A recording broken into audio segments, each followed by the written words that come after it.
सभी को जय श्री राम, जय श्री राम, जय जय श्री राम।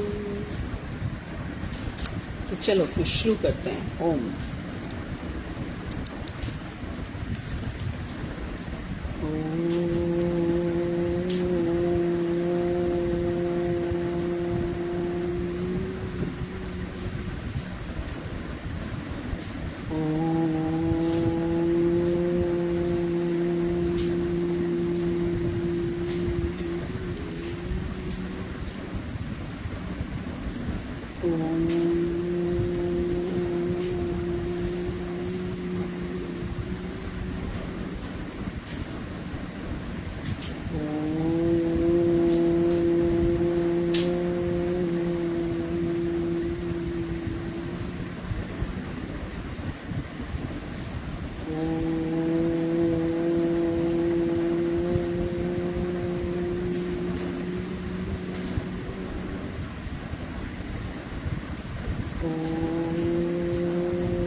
शांति शांति शांति।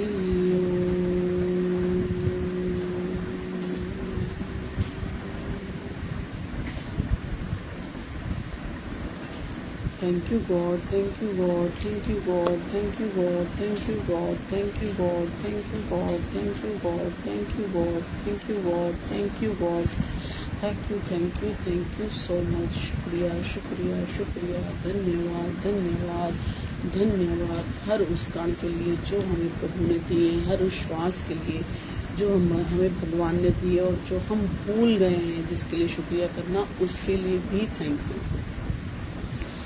और निमिषा कैसी हो? जब कोई नहीं आ पाता ना लाइव में तो निमिषा प्रकट हो जाती है, हनुमान जी की तरह, है ना। भगवान आ जाते हैं ना एकदम कि चलो कोई नहीं है तो मैं आ रही हूँ। गुड, चलो अच्छा लगता है। और ख़ास तौर पे आजकल के बच्चे अगर थोड़ा सा स्पिरिचुअल लाइन में जुड़ते हैं तो और आनंद आता है और बहुत सारी दुआएं देने का मन करता है। हमेशा खुश रहें बच्चे और अच्छी राह पे चलते रहें। जीवन का सार ही यही है। देखो ये हमारी बिटिया की फ्रेंड थी और अब हमारी भी फ्रेंड हो गई है ना। पर दोस्ती का भी एक अलग ही मज़ा होता है। दोस्ती से अच्छा रिश्ता कोई नहीं है, चाहे वो माँ बेटी का हो, चाहे फ्रेंड फ्रेंड का हो, चाहे देवर भाभी का हो, नंद भाभी का हो, कोई भी हो, XYZ। Friend is good, all good. देखो फ्रेंडशिप में ही कृष्ण और सुदामा थे। उनकी शायद लोगों को स्टोरी बहुत रियल स्टोरी नहीं मालूम है। मैं बताती हूँ समय। जैसे जब कहते हैं ना सुदामा जी ने उसके चावल खा लिए थे इसलिए वो गरीब हो गए थे, उनके हिस्से के चावल खाए तो वो ऐसे हो गए, जबकि एक्चुअल कथा ऐसी नहीं है। कथा ऐसी है कि एक बार जब गुरुकुल में कृष्ण और सुदामा जी जब गए थे वहां पे पढ़ाई करते थे, तो जंगल में लकड़ियां काटने जाना था और उनको उनकी गुरु माँ ने चावल दिए, वो चने दिए थे। यहाँ तक की बात सब ठीक है कि उसने उसके हिस्से के चने खा लिए, लेकिन इसके पीछे का बैकग्राउंड क्या था वो बताती हूँ। हुआ क्या था, जब गुरु माँ वो पोटली बना के दोनों के लिए अलग अलग पैक करके रखा और बाहर आके इनको पुकारने के लिए आई, कृष्ण कृष्ण सुदामा, तो उसी समय भृगु ऋषि आए वहां पे। भृगु ऋषि बहुत बड़े ऋषि हुए हैं, बहुत बड़े, और जिनको सब चीजों का ज्ञान हो जाता था कि घर में क्या रखा है। उनके जैसे चक्रास जागृत हो जाते हैं ना, तो उन्हें आभास हो जाता था कि क्या हो रहा है। तो वो गुरु माँ से लेने आए कि थोड़ी सी भिक्षा दे दीजिए। अब गुरु माँ ने सोचा ये तो ऋषि हैं, इनको तो कोई भी भिक्षा दे देगा, लेकिन अगर मैंने बच्चों के हिस्से के चने इन्हें दे दिए तो बच्चे भूखे रह जाएंगे। वो एक मातृत्व का भाव उनके अंदर था। तो उन्होंने क्या किया, उन्होंने कहा कि अभी तो कुछ नहीं है, आप थोड़ी 1-2 दिन में आइएगा तो आपको भिक्षा मिल जाएगी। तो वो चले गए। अब उन्होंने सोचा कि ये इतने सांदीपनी ऋषि, बहुत बड़े ऋषि हुए वो भी, कि इनके घर में अन्न और धन या कुछ फ्रूट्स ना हो, ऐसा हो नहीं सकता। तो उन्होंने जो है अपनी ऐसे आंख बंद करके दिव्य दृष्टि जब देखने की कोशिश करी कि क्या ऐसा ही है सच्चाई, तो उन्होंने देखा कि वहां पे तो 2 पोटलियां पड़ी हुई हैं, एक कृष्ण के नाम की, एक सुदामा के नाम की। तो उनको बहुत क्रोध आ गया, तो उन्होंने उस क्रोधवश उनको श्राप दे दिया कि जो भी इस पोटली के चीज को खाएगा और वो आजीवन दरिद्र रहेगा। और ये जब वो श्राप दे रहे थे उस समय सुदामा जी वहां पहुंच चुके थे और उन्होंने इस श्राप को सुन लिया कि भृगु ऋषि ने ऐसा श्राप दिया है। अब वो बहुत चिंता में हो गए कि अगर ये कृष्ण ने खाए तो वो दरिद्र हो जाएंगे, या अगर इसको किसी ने नहीं खाया, जमीन पे फेंक दिया, तो जो इसमें से अंकुर निकलेंगे वो खाएंगे तो वो सारे लोग दरिद्र हो जाएंगे। तो उन्हें समझ में नहीं आया। तो वो चुपचाप लेके और अपना, जैसे उनकी गुरु माँ ने बोला कि इसको लेके जाओ, दोनों मिलके खा लेना। तो वो जब लेके गए और पेड़ पे जब चढ़ के बैठ गए तो सुदामा जी पहले चढ़ गए जल्दी से, क्योंकि कृष्ण भगवान थोड़े से आराम से चढ़ने का था, उनकी प्रैक्टिस उतनी अच्छी नहीं थी। तो जब सुदामा जी ऊपर चढ़ गए तो उनके मन में एक विचार आया कि दोस्ती निभाने का सबसे अच्छा समय आ गया है।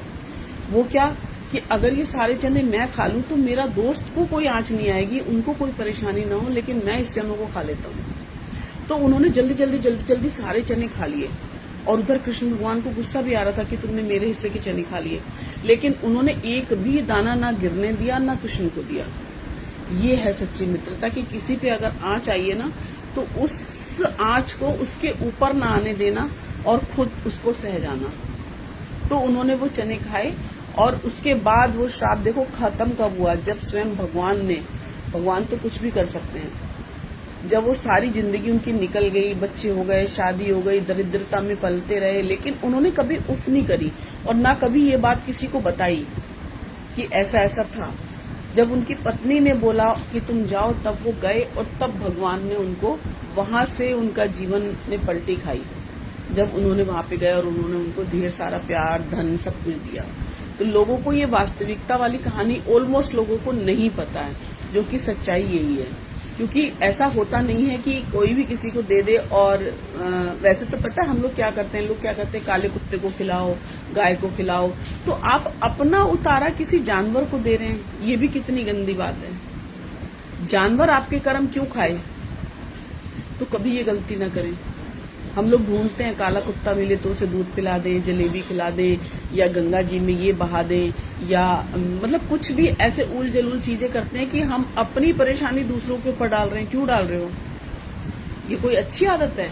आपकी जो प्रारब्ध है वो आप स्वतः काटो ना, और अगर काटने ही है तो उसके लिए हरि नाम लो और सबकी दुआएं और आशीर्वाद दो, आपके प्रारब्ध ऑटोमेटिकली कटते चले जाएंगे। करके देखो। लेकिन कभी भी ये सब टोने टोटके, तंत्र मंत्र, इसको खिलाना, उसको आप नॉर्मल खाना खिलाओ ना, किसी को खिलाने का मन है आप अच्छे से बिठा के खिलाओ, किसी को भी खिलाइए, किसी भी दरिद्र को पानी पिलाइए, खाना खिलाइए, कपड़े दीजिए, सब कुछ ठीक है। लेकिन अगर आप ये सोच के करेंगे कि हमारा ये वाला कर्म इससे कट जाएगा, तो मत करिए। किसी का अहित करके कभी आपका भला नहीं हो सकता। किसी का दिल दुखा के आपका दिल कभी सुखी नहीं रह सकता। किसी का पेट खाली करके आपका पेट भर जाए, ये हो नहीं सकता। तो जीवन में सब कुछ लौट के आएगा। जो जो आप बो रहे हैं, एक एक दाना, एक एक कण, एक एक श्वास, सब आपके पास आएगी कि आपने किस समय क्या सोचा था। इवन देन हम रात में भी सोचते हैं ना, हमारा जीवन हमारा है, हम अकेले, हम किसी को ना, वो भी समय सबका आता है। आप उस समय किसी के लिए बुरा सोचोगे तो बुरा होगा।